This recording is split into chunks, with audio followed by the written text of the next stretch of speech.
Yes, he's a genius. ఆ మధ్యలో farmers and IIT topper అని ఒక న్యూస్ రాలేదా, అది వాడే.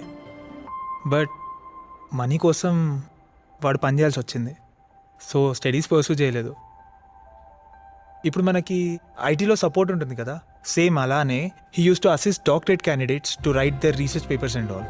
ఓ బట్ ఒకరోజు ఏమైందో, he came to me and said I want to be a writer అని. అక్కడి నుండే ఏదో న్యూస్ పేపర్స్ కాలమ్స్కి ఆర్టికల్స్ రాస్తూ ఉంటే వాడిని నేనే రమ్మన్నా.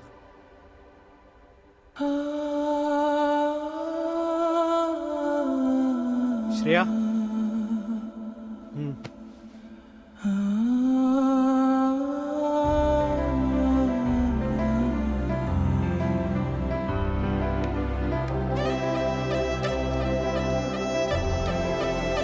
శ్రేయా